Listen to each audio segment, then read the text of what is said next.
Developing right now on Morning News Now, a stunning twist in a high-profile murder case. This morning, accused killer Luigi Mangione expected to plead guilty in federal court to charges in connection with the shooting death of United Healthcare CEO Brian Thompson.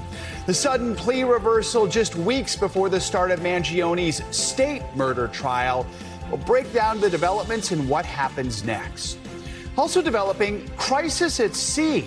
The USS Abraham Lincoln set to sail home after a nearly 9-month deployment at sea in the Middle East. Concerns growing about the conditions on board.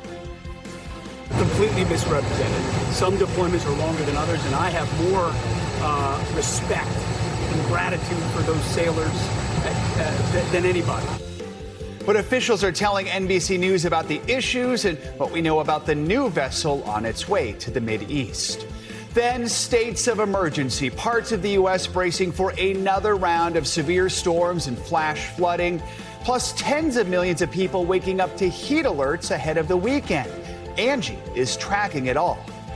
And something to think about. If you're finding it hard to focus, you are certainly not alone. But doctors warn that a common case of brain fog might be a sign of something more serious. We'll take a closer look at the symptoms and what you need to know. Good morning. Good to have you with us on this Friday. I'm Joe Fryer. Savannah is off. We begin with a major legal development involving accused CEO killer Luigi Mangione.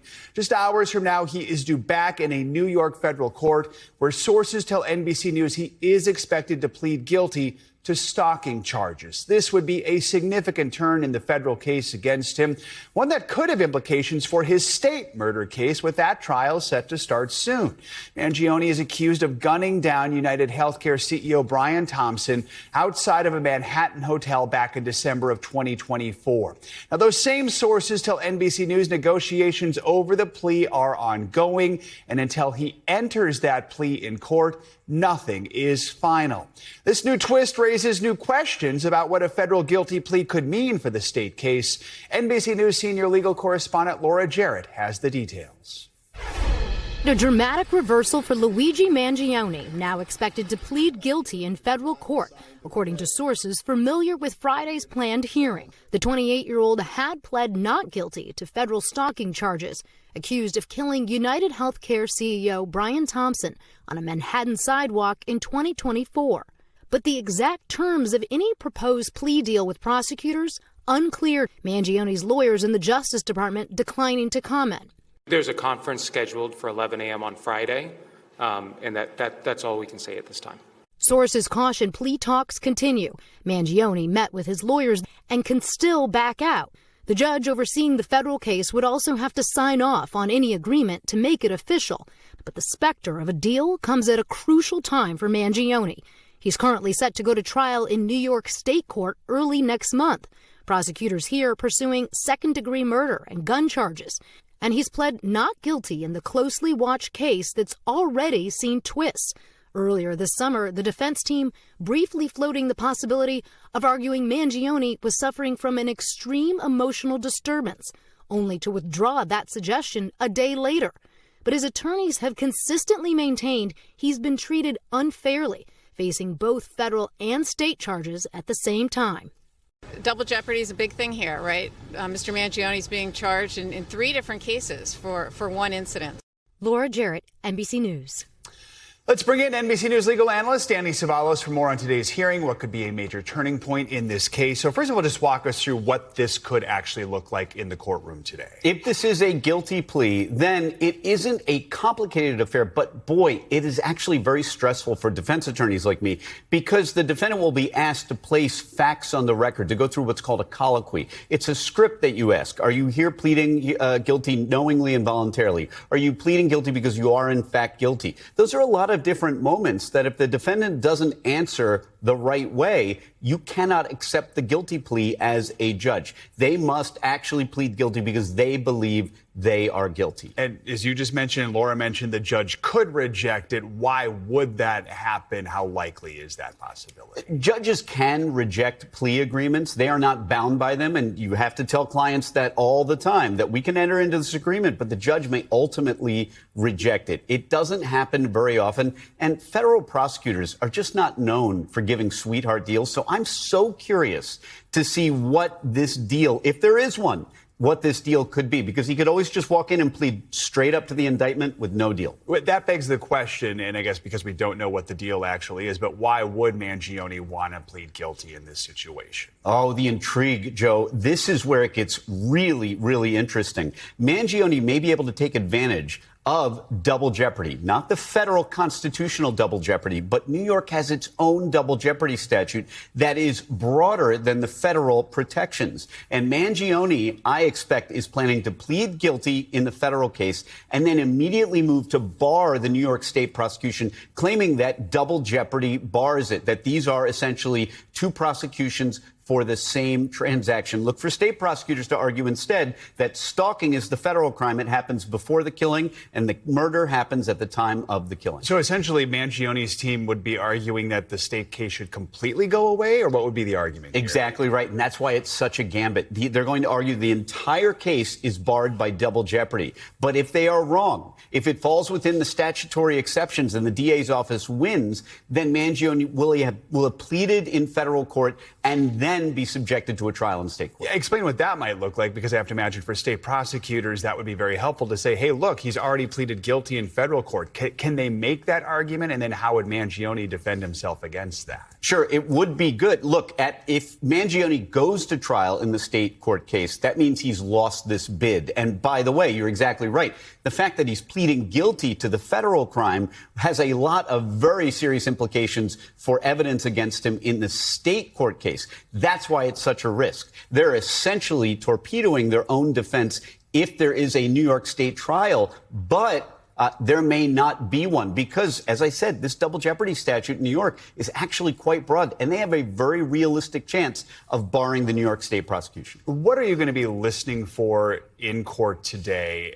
And in the end, what could the sentence look like on the federal case that's handed down? In any high-profile case during a guilty plea, a defense attorney is beset with anxiety because every one of those questions could go south. Remember, it's been a while, but remember how animated Luigi Mangione was when he was being perp-walked into a courthouse in Pennsylvania, shouting at the press. This is somebody we've seen highs and lows emotionally, and during a guilty plea colloquy where you're being asked to admit that, yes, I committed these crimes, someone like Mangione, who may want attention, who may want to reach out to his supporters, may make a stand, make a symbolic stand, and blow up this entire plea process. I have to imagine it'll be quite the scene outside of the courtroom as well today. All right, Danny Savalas, we know you're going to help continue to guide us through this process. We appreciate it.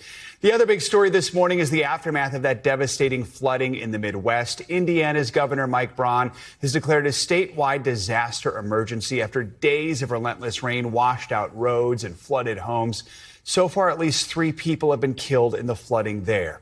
Overnight, people living along the Whitewater River in eastern Indiana were forced to evacuate. Rapidly rising waters there caused what authorities described as unprecedented flooding. And way out west, Hawaii is now under a hurricane warning. That state is preparing for tropical storm Lala to make landfall as a hurricane sometime tomorrow. The storm could bring up to a foot of rain to parts of the islands. NBC News correspondent Maggie Vespa has the latest on all of it from Anderson, Indiana. Hey, Joe, good morning. Yeah, the rain has been pouring here all night, and it's come with massive thunder and lightning, which is, by the way, why we are where we are. We've taken cover because the lightning has just been nonstop throughout parts of the morning. All of this, as you can imagine, making a devastating flood situation worse. I mean, it comes after days of high water rescues in Indiana. In the city of Anderson, where we are, evacuation orders were issued late yesterday with the White River cresting overnight at nearly 25 feet. That's an all-time record. In nearby Cambridge City, we saw residents wading through water, trying to get back to their homes, some of which were still flooded yesterday. And for many, once they got inside, the reality of what was left was just overwhelming. So much was destroyed.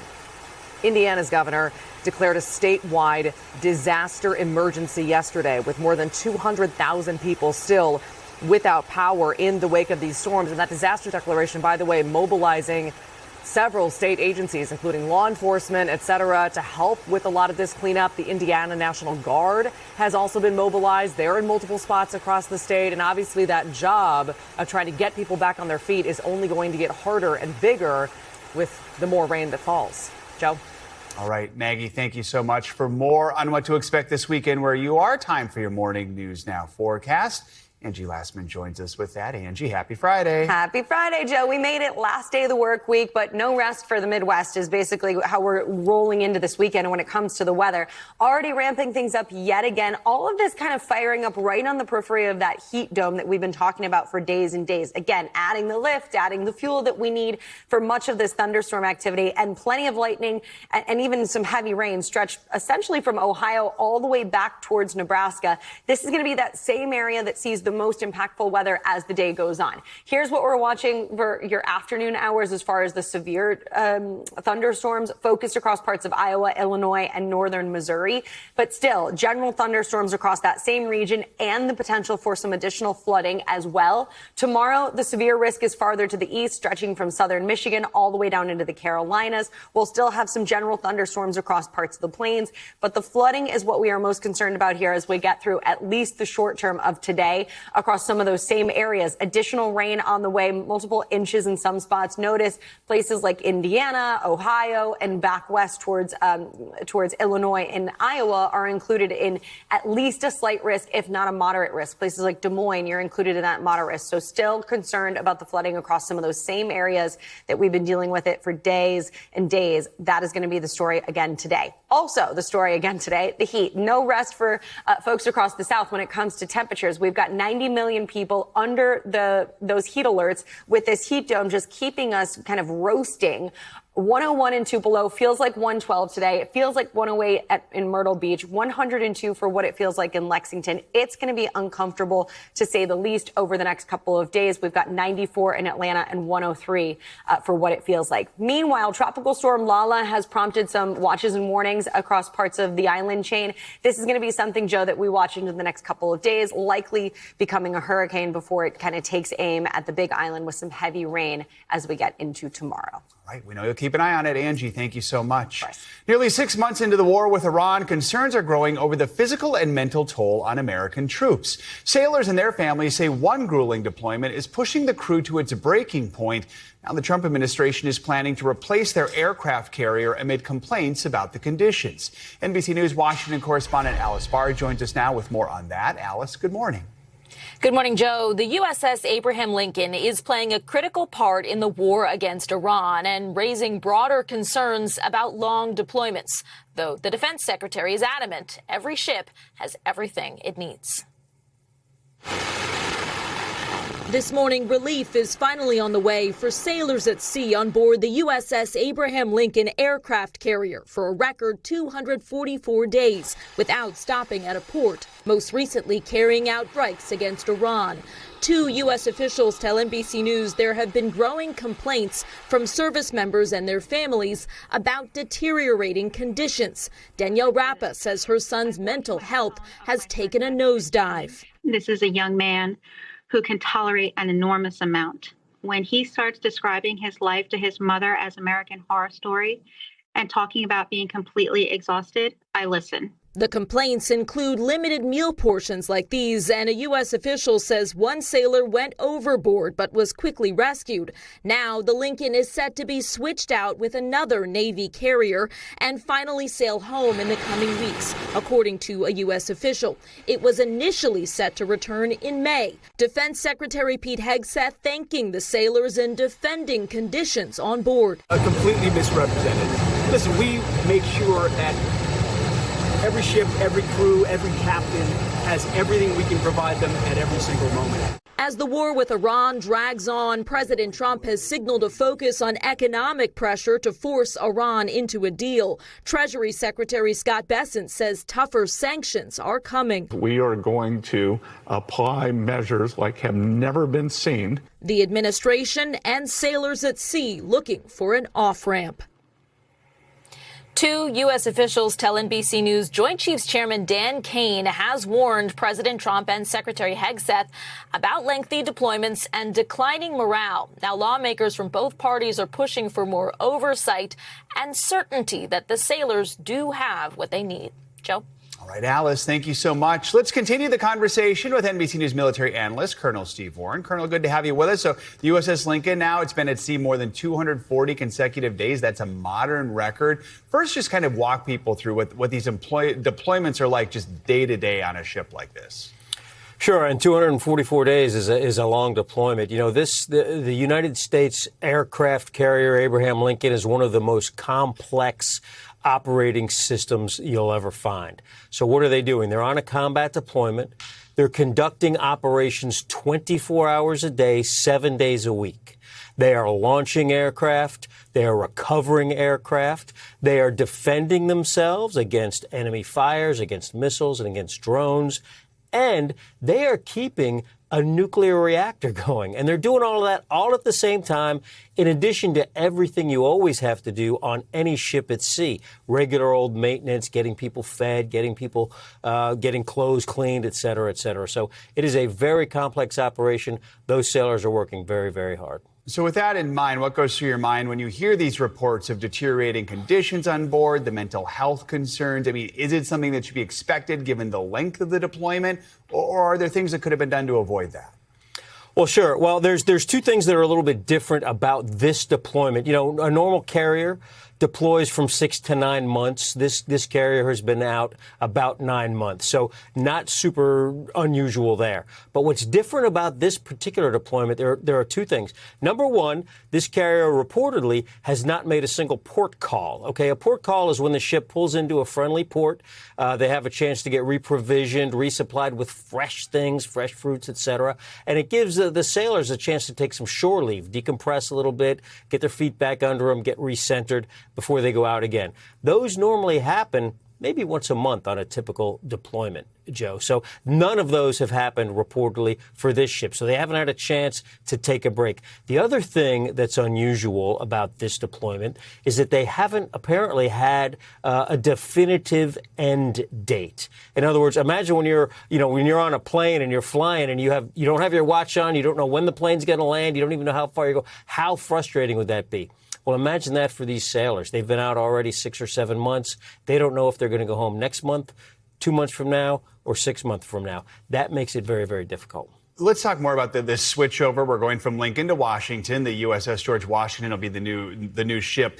Walk us through just how this switch actually works. And do you think defense officials can change anything to avoid maybe something similar happening, whether with this carrier or anything else out there right now? Yeah, so the swap out will take a couple of weeks. It'll take a week or so for the new aircraft carrier to get into position. Then they conduct, logistical handovers. There's a lot of briefings. So, the outgoing ship and crew will talk to the incoming ship and crew, let them know sort of, what to worry about, what to think about, what some specifics of the operation are. Again, they have to worry about operational things. They are in combat. Again, let's not forget for a moment that these sailors are in combat. And then they have to worry about other typical navigation type issues that any mariner would have to worry about. What are they doing about it? Well, there's a couple of things. The first thing, again, think of it, I like to think of this almost think of a truck driver. You can skip an oil change once in a while, and you can drive all night on the highway living on coffee and donuts. You can do that once in a while, but if you do it nonstop, there's going to be a real problem. So what the Navy has to do now is ensure that these sailors continue to get what they need, have continued support, and know when this thing is going to end. Need more than coffee and donuts. Colonel Warren, as always, good to have you with us. Thanks for joining us this morning. Appreciate it. We are learning new information this morning on that elaborate security operation involving the president and a threat from Iran. It's a story we first told you about earlier this week. The president was secretly whisked off one plane and onto another while in Turkey last month. That left his staff and reporters behind to fly on Air Force One. Now, a senior administration official is dismissing the criticism that the White House had a so-called duty to warn those on the decoy plane of the danger they might have faced from a potential Iranian strike. NBC News senior national politics reporter Jonathan Allen joins us now with that and more. John, good morning. So what is the administration's justification for not warning the staff and the reporters who were left on the plane? Yeah, a senior administration official told our friend Garrett Hake that the administration's view is that the people who were on the so-called decoy plane, the one that did not have the president, the one that they thought there was originally a threat to, were not the target, and therefore there is no duty to warn them. The other thing the senior administration official said is people sign up for this duty. They know that it is potentially perilous. And the senior administration official said, if I die, I die. I'm not sure everybody on that plane would share that view. And certainly if the decoy plane had gone down with U.S. government officials and reporters on it, it would have been a major international incident that the United States would have had to respond to with force. So the position of the administration is the president is above everyone else. And they point, I think, reasonably to laws that suggest that the protection of the president is paramount. John, let's turn to another story, a major setback for President Trump's legal fight with Harvard. A federal judge has now thrown out the administration's anti-Semitism lawsuit, which argued the university was failing to protect Jewish students. Critics have said the suit was just part of a pressure campaign to get the school to give in to some other demands by the White House. Walk us through why the judge did decide to toss this case. And basically, the judge said that the incidents cited by the administration are too isolated. Incidents of anti-Semitism on the campus are too isolated and too infrequent to create the view that there's a pattern of institutionalized discrimination against Jewish students at Harvard. The administration had argued that it was a violation of Title VI of the Civil Rights Act. Basically, entities that get federal funding aren't allowed to discriminate on the basis of race, religion, other metrics. And so, the judge basically said, look, Harvard's not doing this to its own students. There have been some incidents of anti-Semitism, but certainly not a university-wide policy. Another issue that had been in the courts for a bit now centers on the Kennedy Center. Now, President Trump's efforts trying to overhaul the center appear to be back on track. The Trump-appointed Kennedy board has voted to put his name back on the building, then partially close the center for 2 years during some renovations. Remind us how we got to this point and tell us what this latest decision means for the center and just for the fight over who controls the place. Sure. The president had put his name on the Kennedy Center. In fact, joined the names Trump and Kennedy, the Trump Kennedy Center. And a judge said, you can't do that. Congress authorizes the Kennedy Center. Congress created the Kennedy Center. The plain language of the law doing that says that the Kennedy Center, the Kennedy Center is completely under the control of Congress. This board has decided now that they are going to add Trump's name in a different way. So it'll be the John F. Kennedy Center for the Performing Arts, renovated and revitalized by Donald J. Trump. According to the board, we'll see what the courts say. This looks like an end run against around a judge. Oftentimes, judges do not look favorably on people who, adhere to the letter of what they said or find a new letter rather than the spirit. But we shall see. Is that the name of the place? Like, that's what they're going to put on the building?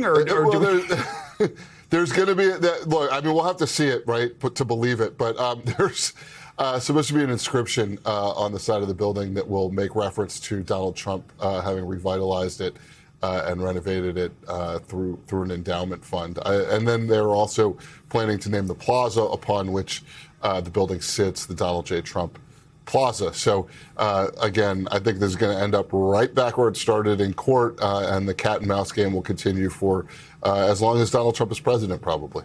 All right. John Allen, good to have you with us. Thank you so much. Thanks, Joe. Much more to come here on Morning News Now. Later this hour, surveillance under scrutiny. A controversial company announcing changes to its tracking policies after allegations of misuse by law enforcement. We've got the latest on the fallout. Up first after the break, a harsh reality in the occupied West Bank. An up-close look at life inside a Palestinian village under siege by Israeli settlers. That is next. Stay with us.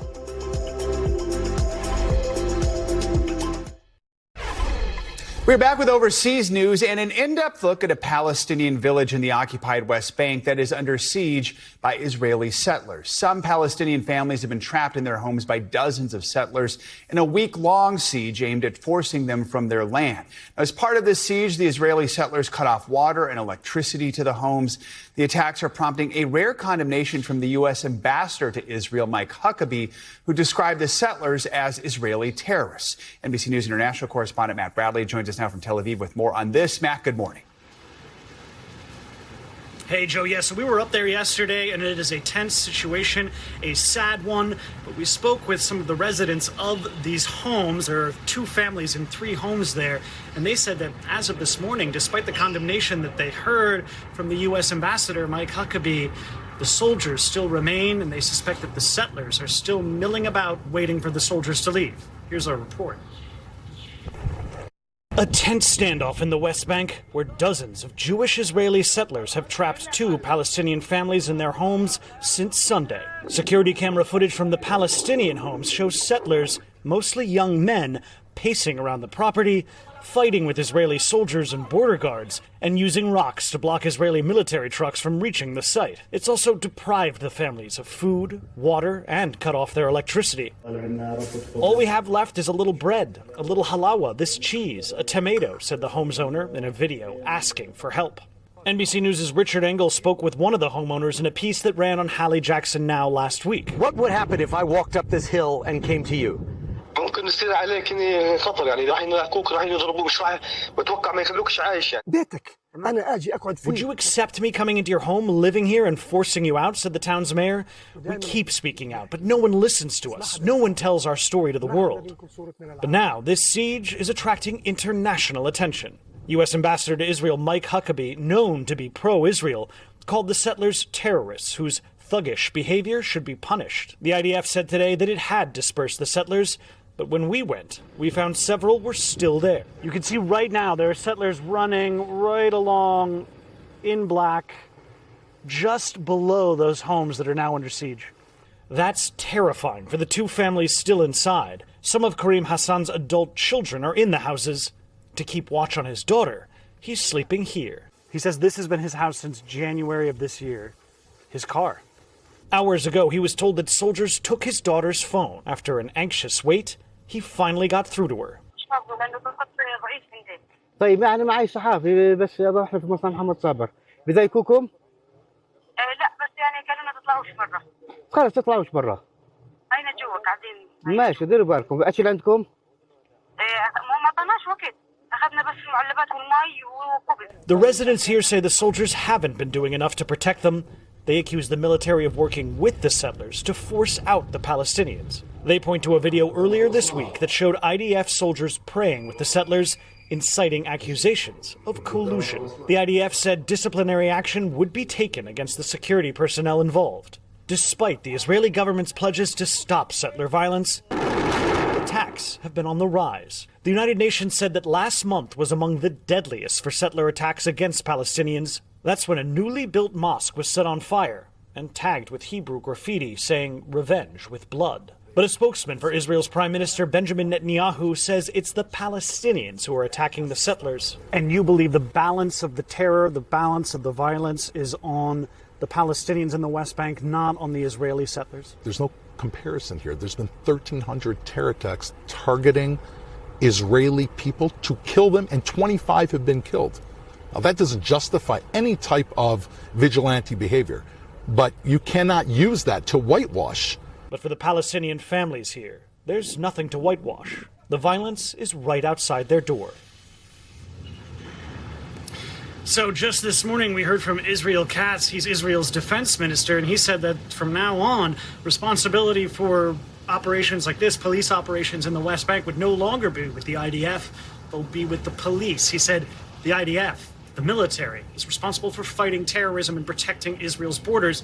Just goes to show this is becoming a political hot potato, both internationally and here inside Israel. Guys. All right, Matt, thank you so much. Coming up, a contentious custody battle renewing the debate over abortion in America. He's a fighter, and he deserves to be surrounded by people who are 100% willing to fight alongside him. When we come back, we're going to take you to Texas, where a surrogate mother is now fighting for custody of the baby she carried.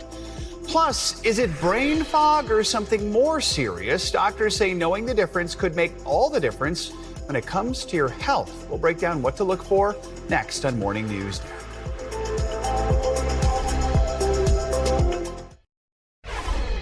We are back with a high-stakes legal, medical, and religious battle. It's unfolding in Texas between a surrogate and the baby's biological parents. The surrogate is seeking custody of a newborn baby she carried after disagreeing with the parents' decision to terminate the pregnancy when they found out he had a serious heart condition.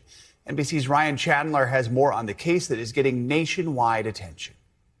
In Dallas, a boy's birth triggering a dramatic custody battle, pitting the baby's biological parents against the surrogate who carried him. The boy's California-based parents faced a devastating decision after a diagnosis at 20 weeks. They learned the baby, who was being carried by a surrogate from Alaska, had a serious heart condition called hypoplastic left heart syndrome. They chose to terminate the pregnancy. But gestational carrier McKenna West objected, fleeing to Texas for medical care and legal refuge. I didn't think that I could live with myself doing that. West sharing her story with the anti-abortion organization Live Action. She's fighting for legal parenthood over the baby she carried to term in Texas. I just know that he's a fighter, and he deserves to be surrounded by people who are 100% willing to fight alongside him. The boy was born Wednesday. West is calling him Gabriel, but he's roomie to his parents, who want to take him back to California for medical care. Texas Attorney General Ken Paxton intervening to support the surrogate, urging a court to prohibit the child's removal from the state. The court sided with the state in part, blocking any attempt to transfer the child, while also prohibiting the gestational carrier from asserting any parental rights over him. The biological parent's attorneys telling NBC News, as if the heartbreak of his condition were not enough, they are devastated to see their family tragedy transformed into political theater, adding, "Our client's only focus at this time is ensuring that their baby receives the medical care that he vitally needs, and that they, as his parents, are able to spend every precious moment they can with their beautiful newborn son." Ryan Chandler, NBC News, Dallas. Staying on the medical front, doctors are now paying closer attention to a common complaint from their patients, brain fog. That might mean you have trouble paying attention, thinking clearly, concentrating, or just remembering things. Many people might write it off as lack of sleep or because of stress, or even question whether it's a real health issue. But researchers say brain fog is very real and in some cases could be an important clue revealing an underlying condition. For more on this, I'm joined now by Dr. Tricia Pisricha. She is a gastroenterologist at Beth Israel Deaconess Medical Center. She recently wrote about brain fog and what it can reveal about our health for the Washington Post. Dr. Pisricha, always good to have you with us. And most people probably first heard the term brain fog in connection with long COVID, but it can have many different causes. So first of all, just what does brain fog actually look like? What does it feel like? Yeah, thank you for having me back on, Joe. I think what people get wrong about brain fog is that it's not just normal aging. Even though brain fog can feel like these daily experiences that I think we've all had, like it can be where you're walking into a room and suddenly you're like, well, why did I walk in here? Or you're trying to finish a sentence, you can't find the right word. Some of my patients describe brain fog as just being this overall haze that they're kind of seeing their day through day to day. And so what I tell my patients is if their symptoms are so bad that they're interfering with your daily activity, use that as a clue. Talk to your doctor and let's see what the brain fog, because that's not a diagnosis, it's a symptom. What is the underlying condition that's actually driving it? And you mentioned long COVID. I think that's when it first came really in a big way on our radars. They have figured out in a lot of cases, what are the exact changes to the brain that are happening? Because in a lot of times you might have a normal head CT, you might have normal blood work, but in the case of long COVID, it turns out that that blood-brain barrier that's supposed to protect your brain from our bloodstream, it becomes leaky. And that's seen in patients with brain brain fog. So there are real measurable changes, and many of those changes are things that we can treat. We know brain fog can be linked to things like depression, anxiety, low thyroid function. You say it can also be a sign of some less obvious health issues. What are some that might surprise people? Yeah, so I primarily treat GI conditions. I'm a gastroenterologist, but I diagnose brain fog all the time. And it turns out that about half of people who have really common GI disorders experience brain fog. Celiac disease, where you have intolerance to gluten, very, very common to experience brain fog. But it's also common in perimenopause. About 60% of women going through the menopause transition experience it.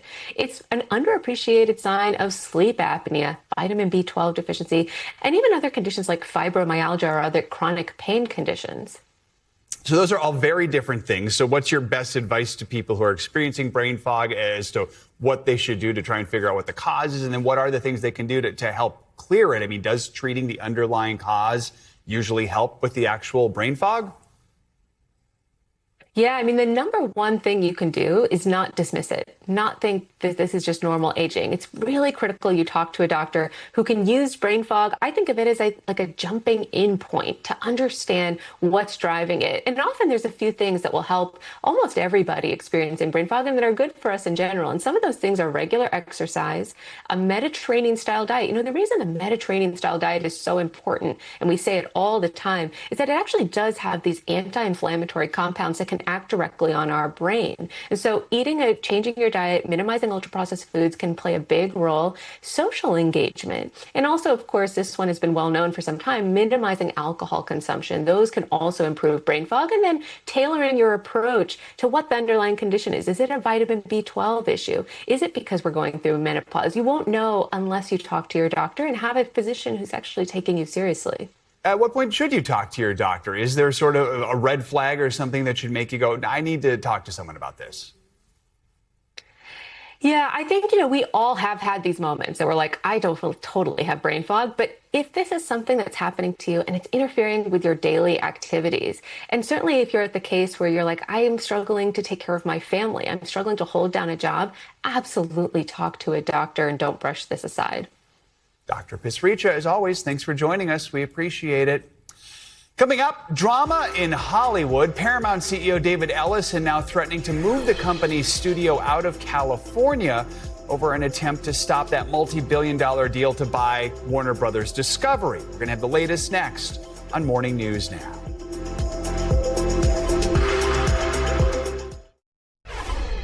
Welcome back. New changes are coming for a controversial surveillance company that uses a massive network of cameras to track vehicles. Flock is announcing reforms to its tracking network. This follows months of intense backlash over privacy concerns and law enforcement misuse. NBC News correspondent Dana Griffin has the details.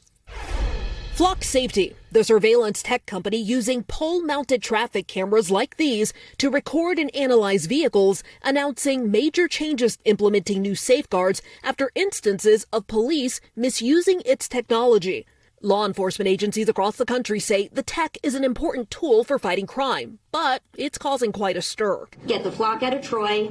Thank you very much. Flock now says it's cutting its default data retention time from 30 days to just 7 and is adding a mandatory misuse detection that will flag abnormal searches. The shift comes after a string of officer resignations and arrests for allegedly abusing the system. Like in Milwaukee, just last month, a former Wisconsin police officer was sentenced to a year of probation after pleading guilty to a charge for abusing his department's Flock system to track his ex and her partner. I'm mortified when I read through the impact statement here as to how Mr. Ayala's actions affected victim 2, from what I understand. Mr. Ayala, anything you'd like to say to the victims? One said they were traumatized. Cases like these, part of what's fueling heated town halls nationwide and a wave of Flock camera vandalism. Under public pressure, several municipalities have canceled or not renewed contracts with Flock over privacy concerns, something we've covered on this show. In our previous coverage, to get a sense of how law enforcement is utilizing Flock, we went to Alameda County. You hear an alert tone. What does that tell you? So the alert tone is related to the license plate readers, and it lets us know that there's been an activation. There's one right now on a vehicle traveling past one of our cameras that are positioned in a public place. What could that mean exactly? It can mean a number of things. That camera network is hooked up to the Department of Justice, so the stolen vehicle system. It could be an armed robbery car, carjacking, a murder vehicle. I mean, this thing is going off. We get a lot of alerts in this county. While it may receive information from federal law enforcement, Alameda County insists the data isn't flowing the other way. The Atlantic magazine running an essay just this week titled In Defense of Flock, with the author from the conservative-leaning Manhattan Institute arguing for smart regulation instead of bans, saying, in our surveillance-saturated society, police cameras can help make the criminal justice system both fairer and less punitive if we let them. But some privacy advocates say Flock's new changes don't go far enough. The ACLU telling NBC News the company is still collecting billions and billions of license plate scans every month on people who have done nothing wrong. Flock, now in more than 10,000 communities, the public keeping a close eye on its cameras. Dana Griffin, NBC News. There's more turmoil in Hollywood this morning over the future of one of its most historic studio lots. Paramount Skydance CEO David Ellison made a surprise announcement centered on his attempt to try and buy Warner Brothers Discovery. He says he's willing to move the entire Paramount studio out of California unless he's able to close that $110 billion deal by October 1st. For more, let's bring in Sean McNulty. He is writer of the Wake Up newsletter for The Inkler. Sean, good to have you with us. Some have compared this to Ford leaving Detroit. Let's start with the obvious. How realistic is it to move an entire film studio out of Hollywood? Where would it even go? This is the corporate headquarters, so, you can leave a state and still have a presence within it. So these details are still to come, but Paramount has gotten authorization from its board to move its corporate headquarters out of California. The reporting is, in Tennessee, Texas, states that are more tax-friendly. They've said this will potentially save up to $500 million a year in revenue for the company. So it's not, an inconsiderable amount of money here for a company that needs to find a lot of dimes in the couch cushions. They have a lot of debt coming with this deal. So this is kind of a part financial, part thematic. You can kind of question the motive here as to what's driving it, but they're welcome to do so. It's you can leave California. There's no law against that. When we talk about motive here, this October 1st deadline is not random. Paramount is going to actually start accruing $7 million per day ticking fee. That's money that goes to Warner Brothers Discovery shareholders. They'll just keep adding up until the deal actually does close. Walk us through what that is, and are there any ways around it right now for Ellison and company? This is in the contract. It's in the deal. This fee will kick in as of October 1st, and it goes until the deal is closed or the deal doesn't happen. If the deal doesn't happen, Paramount owes a $7 billion check to Warner Brothers Discovery. These ticking fees would go toward that $7 billion if that happened, but there's no way to avoid this. This is why the pressure is on. We're roughly 6 weeks out from that at this point, which is why, Ellison is upping these pressure tactics to get to the negotiating table with the state AGs who are bringing this lawsuit to try and find a compromise here and not go to trial, which isn't set until March. So this, that's a law. It's about $1.3 billion here in ticking fees that will kick in if the trial goes to plan as it's currently set out. Critics of the WBD deal say that Ellison's threat to move Paramount out of California to get what he wants is proving why they feel the merger is so dangerous. Talk more about that argument and how some people are taking that. Yeah, that's a little more thematic per se. Again, he's not leaving the country. It is more just a move to hurt California. Again, that's $500 million, again, approximate and reported, that will be leaving the state in tax revenue. So that's the penalty for the state of California. It's a benefit for the state of Tennessee or Texas or perhaps Georgia, wherever they might move. So that's, it's more about the optics here, Joe, and that a Hollywood movie studio leaving Los Angeles as its corporate headquarters and potentially selling the Paramount lot. That's also reported in the New York Times, is on the table, could fetch a price, perhaps as much as $4 billion.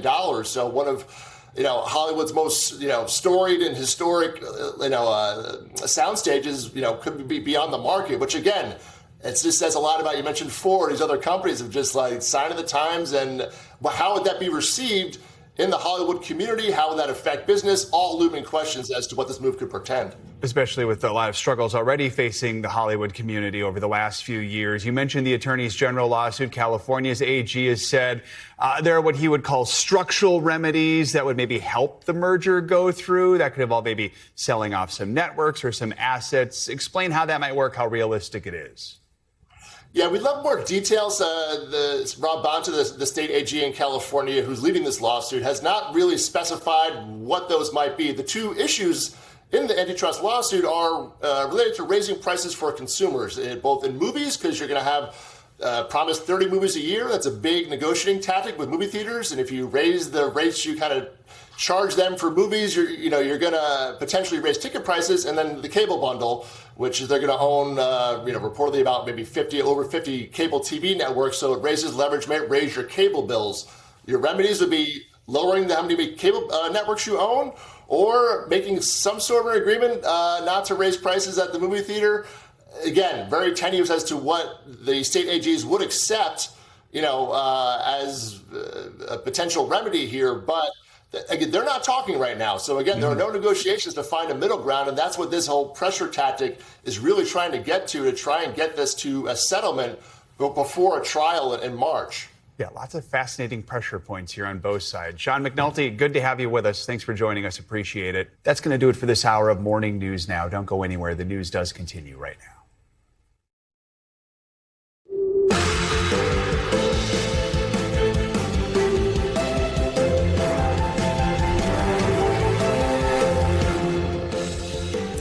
Good Friday morning. I'm Joe Fryer. Savannah is off today. Right now on Morning News Now, a new twist in a case that has captivated the nation.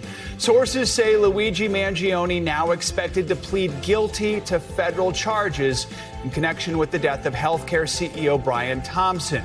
So where would that leave next month's state murder trial? We will bring you the latest. Also this morning, states of emergency, an unrelenting week of torrential rain carving out new devastation overnight across the Midwest. In hard-hit Indiana, folks were seen wading through water just to get back to their homes, now underwater. And the danger is not over yet. Angie has got your weekend forecast. Plus, unsteady as she goes, the ongoing war with Iran, pushing some of America's ships and service members at sea to a breaking point. One aircraft carrier, the USS Abraham Lincoln, actively deployed for more than 8 months straight. Now family members of those still on board speaking out, alleging some pretty dire conditions. He feels like everybody is dead, but they don't know it yet. And a lot of concern about when they're going to go home. So how is Defense Secretary Pete Hegseth reacting, and could all this pose a risk to national security? The explosive debate in Washington. And some tough news for families looking to send their teens off to college this fall. New numbers show the skyrocketing price of admission rising faster than regular inflation. Does the average American still think it's all worth it? We're going to watch your wallet later this hour. Let's begin with that major development in the case against murder suspect Luigi Mangione. Later this morning, he is expected to plead guilty to federal stalking charges in connection with the killing of United Healthcare CEO Brian Thompson. That is according to NBC News sources who are familiar with the matter. NBC News correspondent Sam Brock is outside the federal courthouse in Lower Manhattan with the latest. Sam, good morning. Luigi Mangione is facing federal stalking charges that carry a maximum sentence of life behind bars. Now, the contours of any deal are not known. There's not even a done deal at this point. Luigi Mangione still has to go into court, enter a guilty plea, and then be interrogated by a judge and explain what he did and why he did it. It's a process called allocution. In the meantime, sources say that negotiations are ongoing, meaning whatever happens in court today remains somewhat of a mystery. This morning, accused killer Luigi Mangione expected in federal court, where sources familiar with the matter tell NBC News he's expected to plead guilty to federal stalking charges. But those same sources stressing negotiations were ongoing and nothing is final until Mangione actually enters a plea. And insult the intelligence of the American people. But a possible deal could punctuate a story that's captivated the nation, starting with the Midtown murder of United Healthcare CEO Brian Thompson in December of 2024. Then a massive multi-state manhunt lasting days until nearly 300 miles away in Altoona, Pennsylvania, this 911 call from a McDonald's employee. I have a customer here that some other customers were suspicious of, that he looks like the CEO shooter from New York. Then a confrontation with Altoona police where Mangione was unmasked. Yes, sir. Yes, The Ivy League grad arrested after the discovery of a 3D ghost gun in his backpack, ultimately matching the shell casings found at the crime scene, with the words delay, deny, and depose etched into them, according to police. And a notebook, law enforcement says, describes Mangione's disgust with the private healthcare industry that included this disturbing quote: "What do? You whack the CEO at the annual parasitic bean counter convention. It's targeted, precise, and doesn't risk innocence." Mangione so far has pleaded not guilty to all charges, including state murder and weapons charges set to go to trial next month. Any agreement at the federal level could cloud the future of those state charges, though, under New York's double jeopardy law. Former prosecutor Barrett Bergen says the federal judge is in the driver's seat. She'll see what he did in New York. She'll see what happened in Pennsylvania. All of these facts will come forth in a sentencing hearing. So I would be really surprised if Mangione, even after a guilty plea, if he doesn't get something very, very close to a life sentence from this judge. Both Mangione's defense team and the DOJ have declined to comment on any possible deal, but it is notable that federal prosecutors are required under law to consult with the victim's family for any deal. So Brian Thompson's loved ones, there's a strong possibility, if not a likelihood, that they'll be in court later today. From Lower Manhattan, Sam Brock, NBC News. Back to you. All right, Sam, thank you. Now to the latest round of unrelenting severe weather that is just pummeling the Midwest. New evacuation orders were issued overnight in eastern Indiana as the Whitewater River crested at a record height of nearly 24 feet. Indiana Governor Mike Braun has now declared a statewide disaster emergency. NBC News correspondent Maggie Vespa is in Anderson, Indiana. That's just northeast of Indianapolis. She joins us with the latest. Maggie, good morning. Hey, Joe, good morning. Yeah, and this rain here behind me is the last thing this area needed. It was pouring rain all night, tons of thunder and lightning. It woke our team up multiple times. And actually, that's why we are where we are. We're kind of under this pergola in a park to protect ourselves from the lightning. And all of this, of course, as you know, making this devastating flood situation even worse.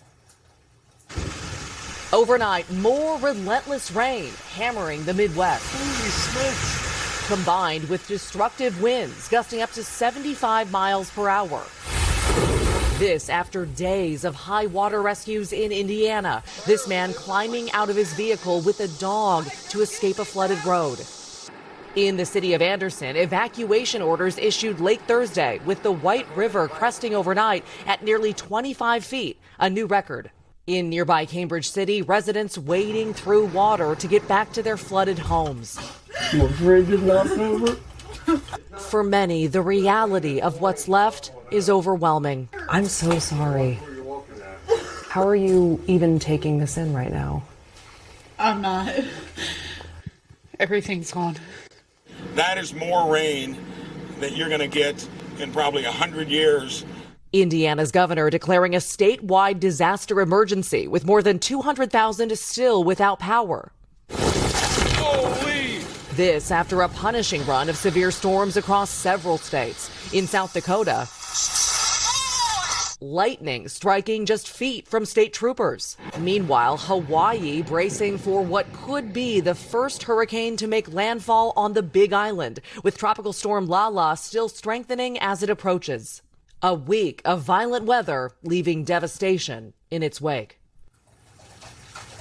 Yeah, so that disaster declaration back here in Indiana that was issued by the state's governor yesterday, that basically mobilizes a lot of state resources, also the Indiana National Guard, to get on the ground and help with this cleanup effort, a job that's only getting bigger as this new round of rain falls. Joe.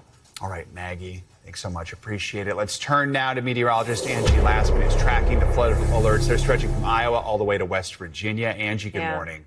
Good morning, Joe. And unfortunately, not a lot of good news in those same hard-hit areas that Maggie was just highlighting. We've still got ongoing showers and thunderstorms in those areas. Don't need any more rain, as you can imagine, across those locations, but we sure are getting it. This rain right now this morning stretching from West Virginia all the way back to Nebraska. We've also got some active thunderstorms going with plenty of lightning associated with some of these lines of thunderstorms. So we are going to still see that severe risk today. It's much smaller than it was yesterday. We're looking at just a section of Illinois, northern Missouri, and parts of Iowa. We'll see some stronger storms develop, wind gusts, hail on the table, isolated tornadoes, and otherwise it's the flood that's going to range, really across the Midwest, just as it has in the past couple of days. We'll see another round of potentially severe weather stretching from southern Michigan all the way into the Carolinas tomorrow, but generally some thunderstorm chances across parts of the plains again. And this is all coming to a head here as we round out our work week with multiple inches of rain. And, in some cases, more than a foot of rain has fallen across this work week and more on the way. You can see moderate risk centered across some of those same areas that can expect the severe weather today. Des Moines, you're right in the bullseye of that. Peoria, right on the edge, but still some, potential flooding all the way into parts of West Virginia and back across parts of Nebraska. So we'll still be looking at the flood concern there. Meanwhile, we're looking at a different flood concern that's going to start developing here as we get into the weekend. That's parts of Hawaii that are expecting that as we see Tropical Storm Lala prompt watches and warnings already. You can see a hurricane warning up for the Big Island. That's as we kind of see this system get its act together now at 60 miles per hour. We are expecting it to continue moving northwest for now and eventually gain some steam, likely becoming a Category 1 hurricane by the time we get to early tomorrow morning. And then, as you'll note, we've got heavy rain on the eastern side of this system that's going to kind of envelop parts of the Big Island. So those initial impacts will start to be felt by the Big Island by tonight. It's going to be the rain and the stronger winds. We will have a Category 1 hurricane, so that's why we have the hurricane alerts in effect, as wind gusts will be of hurricane force. But we're more concerned about the heavy rain, anywhere from 8 to 12 inches widespread, but upwards of maybe 20 to 25 inches in some isolated spots. We know how problematic that is with the topography of Hawaii. That leaves us with the potential for mudslides. We could likely see some, those damaging winds on those higher elevations, Joe. This is going to be problematic. And on top of that, the dangerous surf likely causing some coastal overwash, beach erosion, all of that going to be something that folks there have to watch at least through this weekend. All right, Angie, thank you so much. A new aircraft carrier is heading to the Middle East. It's going to replace the long-deployed USS Abraham Lincoln. The switch comes after the Trump administration was criticized by lawmakers and some military families over reportedly poor conditions on the Navy ship. NBC News Chief White House correspondent Garrett Haake joins us now with more on this. Garrett, good morning. Joe, good morning. And think about this. Those sailors and Marines aboard the USS Abraham Lincoln have been through a deployment that has now gone on so long, they have not set foot on dry land in 2026. Reports of conditions aboard that ship and of disturbing man overboard incidents first began to surface in military-focused news outlets like the Military Times, and now more family members are speaking out and more lawmakers are demanding answers. This morning, Defense Secretary Pete Hegseth disputing reports of deteriorating conditions and morale aboard U.S. ships deployed in the war against Iran. The problems reportedly most acute aboard the aircraft carrier Abraham Lincoln, at sea now for a record 244 consecutive days.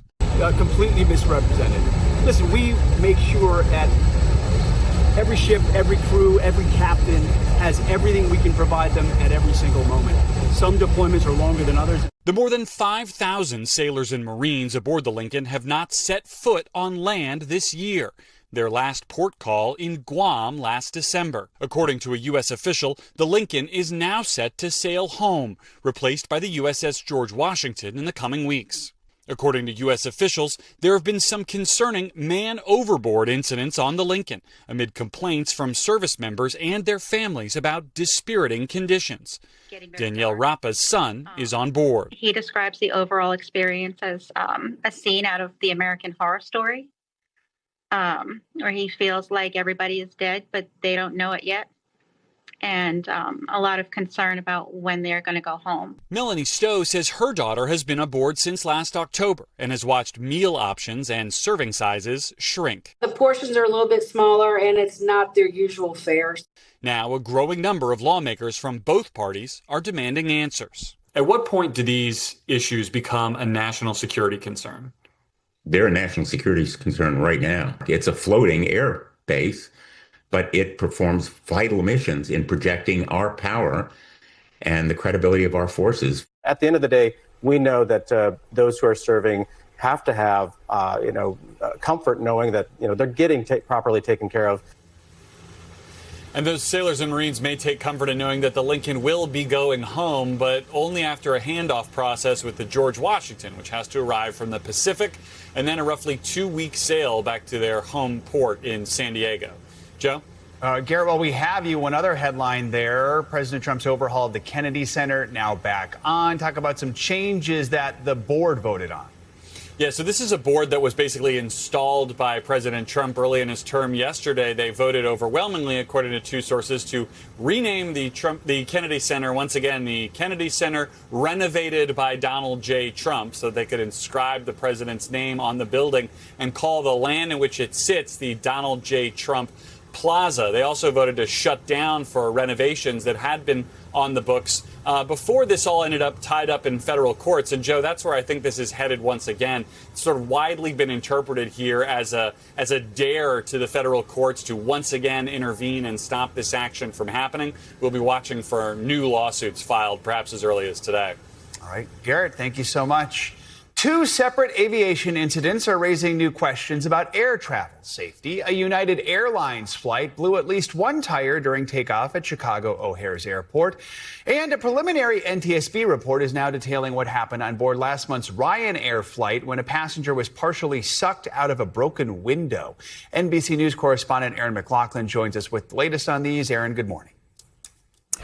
Hey there, that United jet full of passengers aborted its takeoff, and it came on the same day the NTSB released its preliminary report on a terrifying European flight where a man was nearly pulled out of a smashed window. A frightening incident on a runway in Chicago's O'Hare.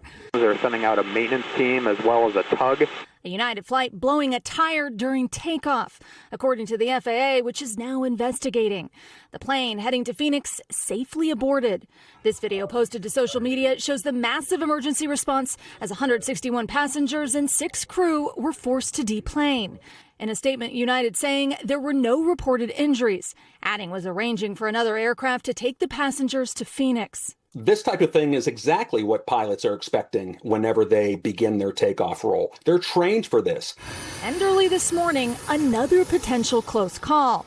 ATC audio showing that 2 planes at one airport had the same call sign. I've been working air traffic for 25 years. I've never seen 2 aircraft pretty much merge with the same call sign. The flights overlapping in Phoenix. It could have been disastrous, but I'm glad it all worked out.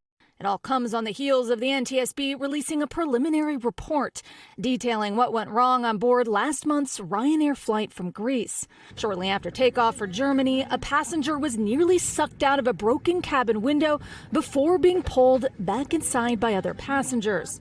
According to the report, the aircraft's right engine experienced a fan blade separation that resulted in engine fragments striking the fuselage, adding that bird remains were also recovered. In my mind, it's clear that the bird strike initiated this whole issue. Engine vibrations, and then finally that fan blade out. Ryanair is declining comment until the NTSB investigation has concluded. There was also a pretty serious security breach in Denver. A bullet was found on board a United plane prior to takeoff. Authorities cleared the plane, did a sweep, and the flight was later allowed to continue to San Diego, according to the airline. Back to you.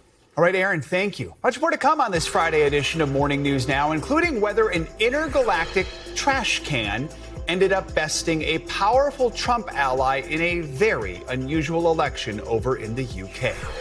First, though, after the break, it is a remarkable Lone Star State legal battle that is pitting a surrogate against one newborn's biological parents, all now fighting for custody. That story up next.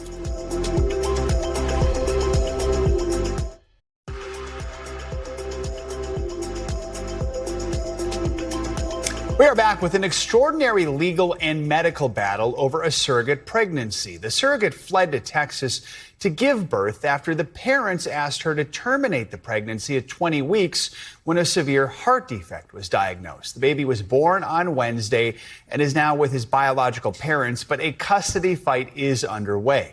NBC News correspondent Ryan Chandler joins us now from Dallas with more on this story. Ryan, good morning.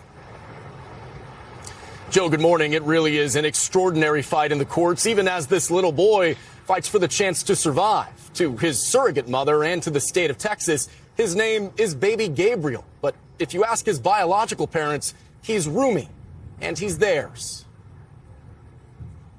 This morning, a dramatic custody battle in the spotlight between the biological parents and the surrogate who carried a baby boy. I just know that he's a fighter, and he deserves to be surrounded by people who are 100% willing to fight alongside him.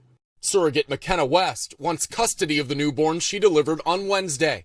At 20 weeks into the pregnancy, the biological parents faced a heartbreaking choice, receiving a diagnosis of a serious condition called hypoplastic left heart syndrome. They chose to terminate the pregnancy. I didn't think that I could live with myself doing that. West ultimately objected, heading to Texas, where abortion is a crime, for medical care and legal refuge. We do believe that she is the mother under Texas law. But a Texas court blocked West from asserting any parental rights, and a California court recognized the biological parents as having rightful custody. How often do we see these kind of rifts between surrogacy and parents? This is a novel legal question. And, for example, in this case, what is a parent and how do we define parentage? Texas Attorney General Ken Paxton intervened in support of the surrogate, urging a court to block the removal of the baby from the state. The parent's attorney telling NBC News in a statement they are devastated to see their family tragedy transformed into political theater, adding their only focus is ensuring that their baby receives the medical care that he vitally needs, and that they, as his parents, are able to spend every precious moment they can with their beautiful newborn son. Now, if there is any good news here, Joe, it's the fact that we're told that by all accounts, that baby boy is doing well this morning. He's with his biological parents who were able to travel to Dallas to meet him after delivery. In fact, the surrogate's attorney tells us that due to that Texas court order, the surrogate was not even allowed to hold the baby after birth. But she says she is still fighting to raise that child herself. Her attorney promising to take this novel legal question all the way to the Supreme Court if it comes to that. Joe. All right, Ryan, thank you so much. Now to the UK, where this morning Nigel Farage has reclaimed his seat in Parliament after defeating Count Binface in a bizarre and closely watched special election. NBC News international correspondent Danielle Hamamdjian walked us through this yesterday. She joins us again to take us around the world in 60 seconds. Danielle, good morning. Good morning, Joe. And that's right. The results are in that special election that was watched by many around the world. The candidate that made global headlines for wearing a garbage can on his head, Count Binface himself, has come in second, which means Nigel Farage, the leader of a far-right anti-immigration party, has won back his seat with 63% of the vote. The election, widely mocked, was triggered when Farage quit Parliament after an investigation was launched over a $6.7 million gift he failed to declare. The mainstream parties boycotted the election, saying it was a stunt by Farage. Count Binface, by the way, coming in with 27% of the vote. Over to Japan now, where thousands of travelers have been left stranded at Tokyo's Narita Airport due to record rainfall. 14 inches of rain fell in just 24 hours, killing several people and knocking out power to 20,000 homes. Roads and railways have been inundated with soldiers sent in to help with rescue efforts. And finally, you might remember this tune, Baby Shark. I'll spare you the singing, but here's an update. The 7-year-old boy who featured in the original video that became the most watched YouTube clip of all time with 17 billion views and counting, well, he's back, now 17 years old, and wants to be a K-pop star. He's releasing his first single later this month. Joe? Does that make him Teen Shark? What does that make him? That's a good one. I don't We'll keep it on. Soon to be adult shark. All right. Stay tuned. Danielle, thank you. Coming up, addressing the Flock, the company behind those controversial police surveillance cameras, now overhauling its products to make sure they aren't misused by law enforcement. But will it go far enough to ease the minds of privacy-challenged public? We're going to take a closer look up next.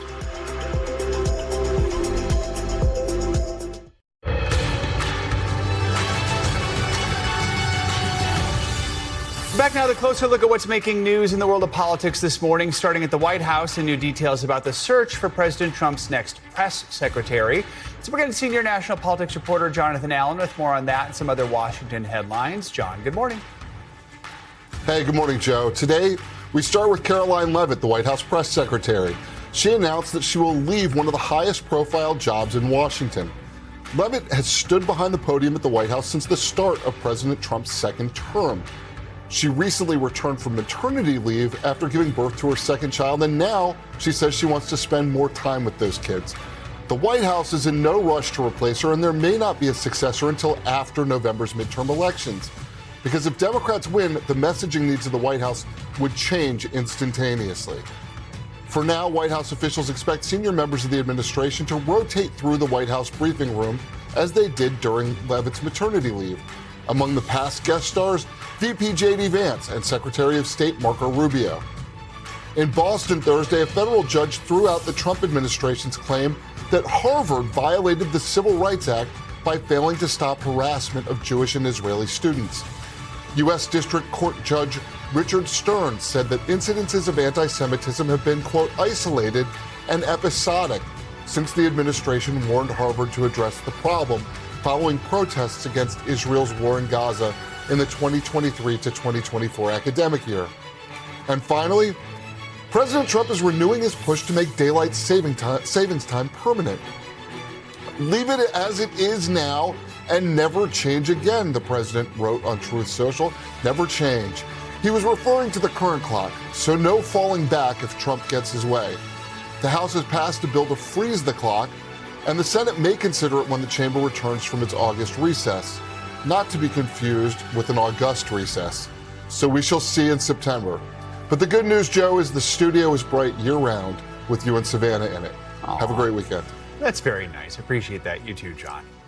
Some new changes are coming for one of the nation's top surveillance companies, which uses a massive network of cameras to track vehicles nationwide. The industry giant Flock is announcing reforms to its tracking network after months of intense backlash over privacy concerns and law enforcement misuse. NBC News business and data correspondent Brian Chung has more on the new measures, what they might mean for your data. Brian, good morning. Good morning, Joe. Thousands of license plate cameras quietly track cars every day. Now, Flock says its cameras help law enforcement solve crimes, but privacy advocates say they've created a massive unchecked surveillance network. And we spoke with Flock's CEO about the new accountability and safety protocols they just implemented in response to those concerns and whether or not they go far enough. Right now, more than 120,000 Flock cameras are monitoring roads across 7,000 cities nationwide. But there's growing public outrage over privacy concerns. I think more people need to be really angry about these Flock cameras creating this mass surveillance system in the United States. There have also been multiple reports of police misuse, including a former cop who pled guilty to a charge for using the cameras to track his ex-girlfriend more than 170 times. In response to the criticism, Flock unveiling what it calls a major overhaul to its protocols. If you sell power, you owe the public the guardrails. Under CEO Garrett Langley announcing that data will now only be stored for 7 days instead of 30 for new customers. Police will also be required to enter an active case number before running a plate, and any questionable use of the system will be automatically flagged. A camera doesn't care who you are. This reads a license plate of a vehicle. This moves us more towards an objective version of policing. Langley says the system's crime-fighting record speaks for itself, but acknowledges the public's concerns about personal data. Over 1 million crimes were solved last year, and roughly 1,025 missing people were detected last month, July alone. So if the cost of having Flock cameras in your community to catch the bad guys is that the good guys will get their license plates scanned as well, what's your response to that? Because people are concerned that that's mass surveillance. Yeah, the thing that I would ask them is How many people have you talked to who've been the victim of a crime? To me, their privacy matters too. While police departments nationwide call the cameras a game changer, privacy advocates say these new internal checks don't go far enough. None of the things that they've rolled out to prevent police abuse are tested and true solutions to a problem that Flock itself created. As more cities cancel contracts and communities protest, Flock hopes these new guardrails will create public trust without sacrificing community safety. We don't sell data, we don't own the data, and we don't tell cities what they can and cannot do. Now, something that both Flock and the ACLU appear to agree on is that local lawmakers and state lawmakers have some say in this. In fact, they're the ones that in some cases set the rules for how long police departments can hold on to data that's being collected by Flock. And in some states like Georgia, it actually is as long as 30 months. So even though their new setting is 7 days by default, they can still legally change that up to 30 months, at least in that jurisdiction. So it really is lawmakers that kind of provide some of the guardrails around this as this very hot button debate continues. Joe. I feel like a lot of state legislatures and city council meetings, this may become a topic of discussion. Very much so. All right, Brian, thank you so much. Appreciate it. Coming up, back to school is right around the corner. After the break, new numbers that are shining an eye-opening light on just how expensive a trip to college is getting for many families. More than a dozen schools now slapping a $100,000 plus price tag on tuition and more this year. So do folks still think it's worth the cost? We're watching your wallet next on Morning News Now.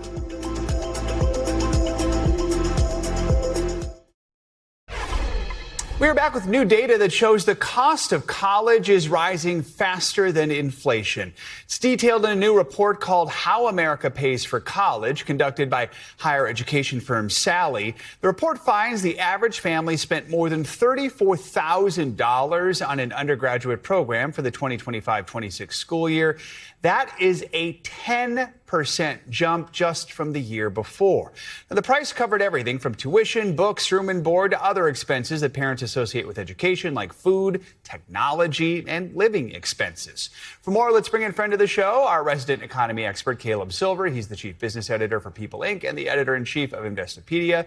Caleb, good to have you with us. As we said, the cost of college, it's rising faster than inflation this fall. At least 15 schools are expected to charge, get this, more than $100,000 a year for tuition, fees, living expenses. First, just tell us what's just driving up the cost of higher education right now. Yes, those schools are oversubscribed. They're barely letting students in, given how important a lot of people feel like this college education is. But what's driving it higher? Well, inflation in general, but declining state funds for public universities. That's been a big deal. They've been pulling funds back, which means universities have to raise tuition or raise money on their own. Administrative growth expensive. These universities, as you know, are backed by people. Lots of people run universities, whether it's the administrative part, the faculty, or the folks that are keeping the university running, and also campus upgrades and infrastructure. A lot of universities are pretty old these days, so they're doing big upgrades, and some of them, especially the ones with the big ticket tuition fees, are doing luxury dorms with gyms for their students. They're making it really nice and making that price tag seem sort of worth it for those that can afford it. Yeah, I mean, and despite that high price tag, I mean, the majority of families and students say they do think it's worth the investment, a pretty high number there. You see it 91%. What matters the most to families when they are picking a school this day and age? Well, it depends. Some families want to have their students or their kids nearby so they don't have to fly home every time. That can be very expensive if you're flying back home on every vacation. So proximity is good. Affordability is definitely an issue, but also career path. Just look at this one stat. Those that don't have a college degree, the unemployment rate is almost 4.8% if you don't have a college degree. If you do, it's 2.8%. And the earnings differential is massive. So the earnings, if you do have a BA or better, could be $90,000 plus. If you don't, you're looking at around a $52,000 median salary. So all these things are important, but at the end of the day, being able to pay for that education or being able to start a career with a reasonable income, that matters a lot. Plus the network you build when you're in college, that can be invaluable. Yeah, to pay for it, obviously a lot of families have to borrow. Talk about why families are willing to pay or borrow tens of thousands of dollars, sometimes even per year for college.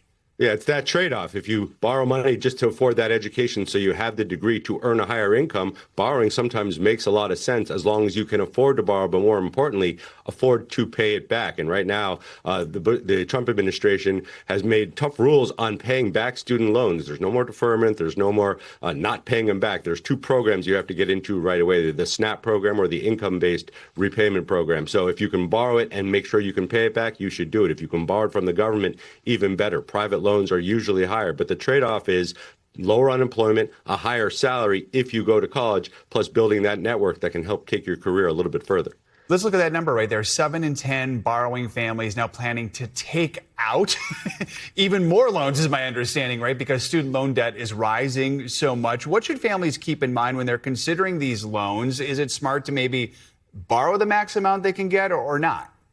Yeah, well, that depends, again, about how they're going to be able to pay that loan back once the student graduates. And it's on the student to pay it back in many cases unless the parents themselves take a loan. So if the students are going to pay it back, they got to make sure that they can meet that monthly payment and that interest payment to cover that loan. Again, there's no more loan forgiveness, so you got to be able to pay it back. You got to consider that. And borrowing it all at once means you have a lump sum at the end of the day, at the end of the tuition that you're going to have to deal with. Maybe borrowing it one semester at a time or 1 year at a time, and then evaluating your options, potentially getting a scholarship or a work-study program to bring down that tuition in years 2, 3, and 4. That can make a real difference. So I would go 1 year at a time and then see where you are financially as a family. All right, Caleb, good to have you with us. Thank you so much. As if the rising cost of college tuition wasn't enough, wait until you see what some families are shelling out for the dorm room. Forget a couple of posters and a mini fridge.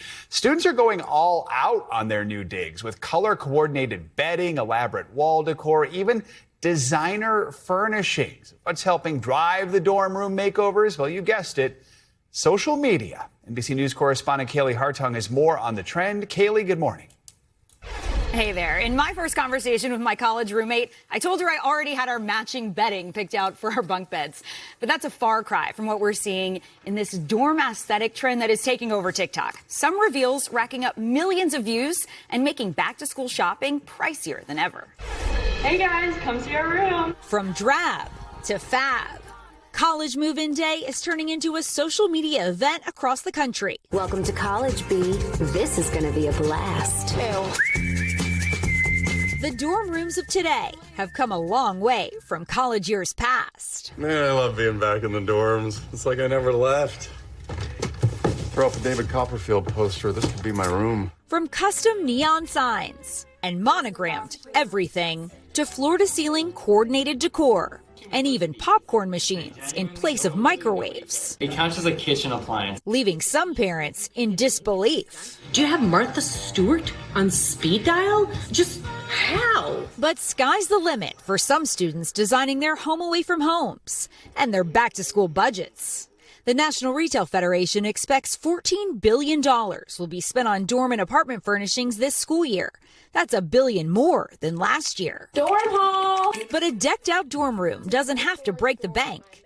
Big box brands like Pottery Barn and Target making stylish options and space-saving items more affordable, while interior designers are cashing in on the trend, with the most extravagant services charging up to $20,000. Okay, here we go. Big reveal. Oh my god, oh my god, oh my god. Oh my goodness.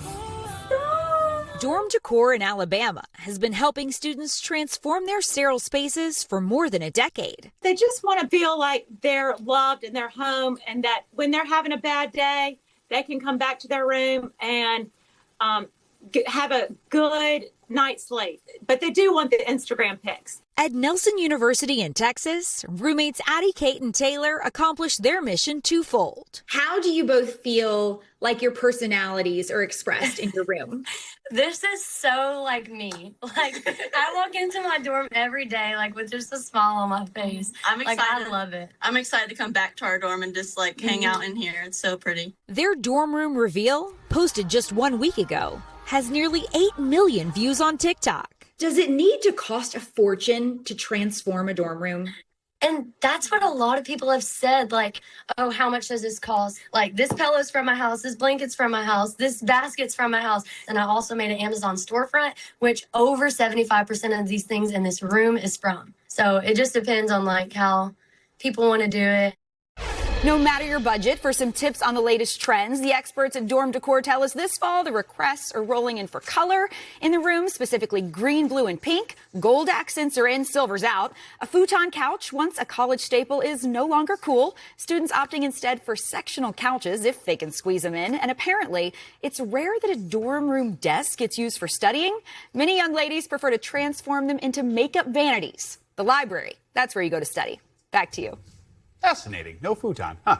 What if one of the hottest places to grab dinner is not a restaurant, but your local grocery store? New research finds more Americans are skipping takeout and turning to prepared foods at the supermarket for a quick and easy meal. NBC News chief consumer investigative correspondent, News Daily anchor Vicki Nguyen takes a closer look at what's driving that trend and how it could save you some money. Vicki, good morning. Hey there, the big grocery chains really beefing up their ready-to-eat options in response to this trend as more consumers grab dinner in the deli section. This is especially true with younger shoppers who say cost and convenience are key. What are you doing? I got 3 kitchens going. If cooking isn't your thing, you're in luck. You can get 10 meals for under $7 a meal. With more demand for quick and easy meals, grocery chains are offering more ready-to-eat food deals. $30 for all this food is such a steal. This is a really good deal. You guys should definitely take advantage. For instance, the family meal deal at Whole Foods costing around $35. 4 pieces of salmon and 2 veggie sides. It looks like sweet potatoes and green beans for $31.49. Sprouts Farmers Market's offering an even better deal, advertising a large meal with 2 proteins and 2 sides for $30. And at Walmart, it's just $10 for a rotisserie chicken and 2 sides, the same cost as buying the ingredients. That is a good deal.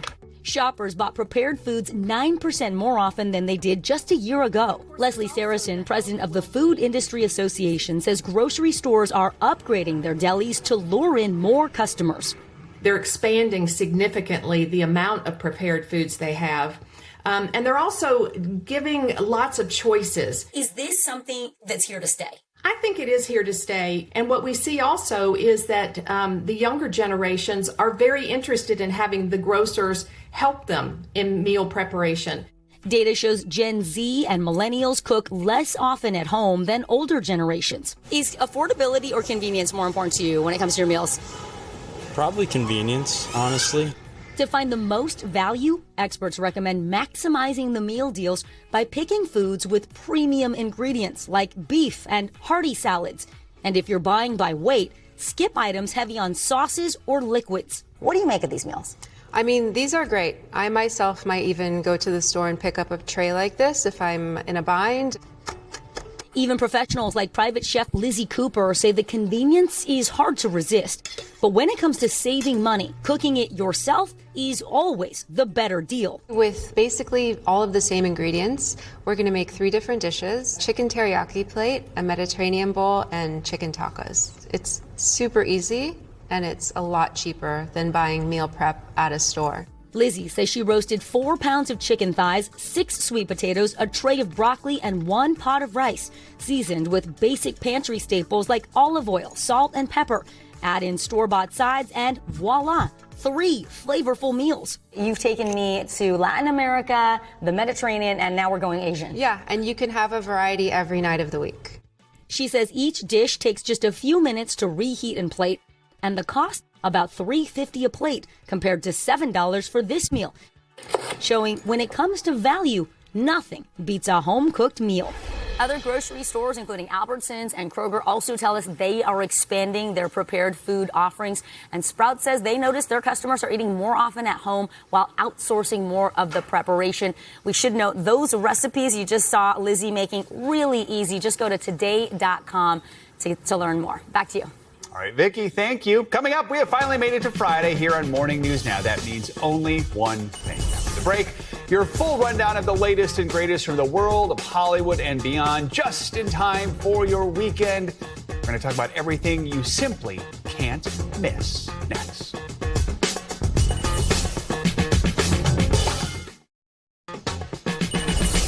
Finally this hour, it is Friday, so it's time for your weekly can't miss list to look at all the movies and shows you need to see this weekend. Joining us this week is David Correa, entertainment correspondent and host of the Husbanter podcast. Good to have you with us. If it's a Friday, we must be talking about Anne Hathaway because she's in every single movie that's coming out these days. End of Oak Street. This one is interesting. It's a sci-fi dinosaur movie? Is that the best way to describe it with Ewan McGregor? Exactly. And like you said, it is the year of Anne Hathaway, so we'll accept it. Yeah. Fourth of the year, right? So far, I think. This is her fourth, and she has one coming up still. And there's another one still. Okay. So there's plenty of Anne Hathaway to go around. So if you are an Anne Hathaway fan, you really can't escape her anyway. So right. This one. Much like you can't escape the dinosaurs, I'm guessing, in this movie, exactly. So Anne Hathaway and Ewan McGregor are married. Their parents, their suburban street gets... Some cosmic event happens, it gets taken, and then add dinosaurs. It's exactly what we need for an end of the summer blockbuster. It's directed by David Robert Mitchell, but it gives Steven Spielberg vibes. Like it's set in the 80s. There's dinosaurs. It's this like alien event that happens. It's weird. It's kooky.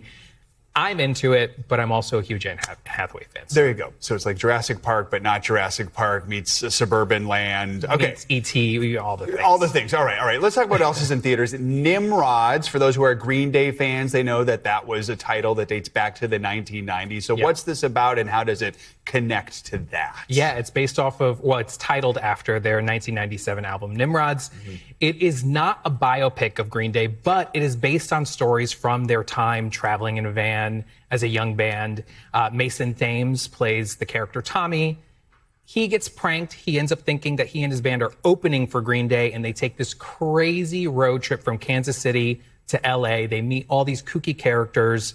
It is an underdog story. It's a coming-of-age story. It's really funny. You've got some great cast members, Jenna Fisher, Angela Kinsley, who we remember from The Office. Yep. There's some real laugh-out-loud moments. Right, and they have a podcast right now, too, right? Yeah. So, okay, very cool. All right, well, what we're talking about, music in movies, but with a little Broadway twist. Six the Musical, which has been an incredibly popular musical here on Broadway, is hitting the theaters, just like we saw Hadestown do a few weeks ago. Yep.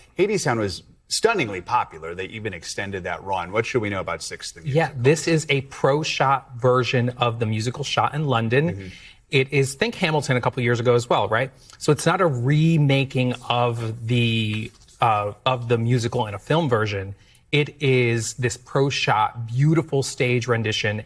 And they brought back the 6 original queens from the West End to come back and do the whole show for everyone. So it's really great for folks who can't get to the West End, who can't get to Broadway, to get access to this. For those that don't know the musical, though over 4 million people have seen it worldwide, it is the story of the former wives of Henry VIII coming together, forming a pop band and getting their stories back. Right, and they all had obviously a lot of tragic endings for all 6 of them, and each of them sort of encompasses like a well-known sort of pop star character. Yeah. There's one that's a little bit Britney, there's one that's a little bit Beyonce, so it makes it kind of fun the way they hit on those musical genres like that.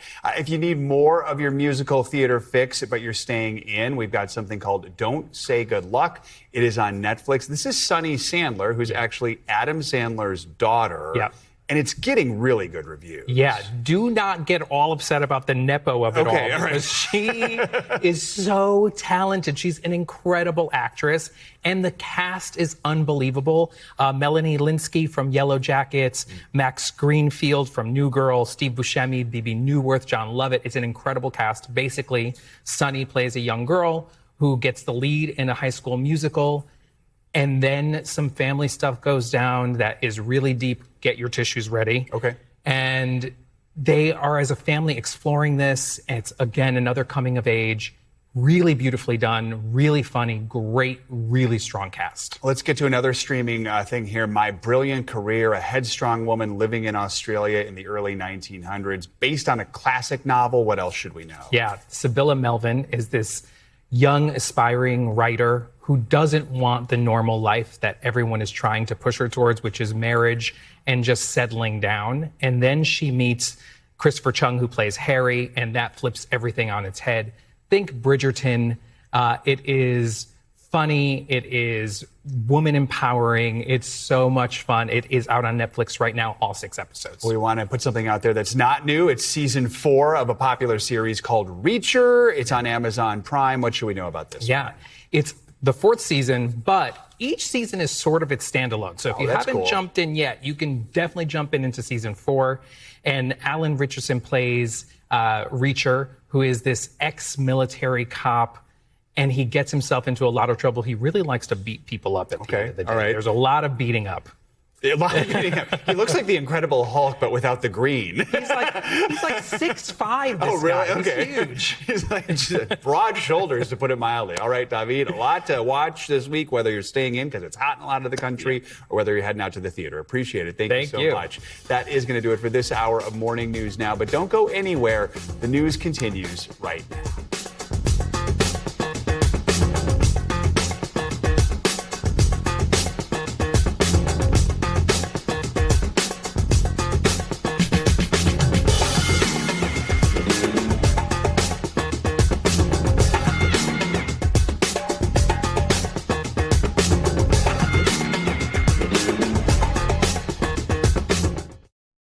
We thank you for watching, and remember, stay updated on breaking news and top stories on the NBC News app or watch live on our YouTube channel.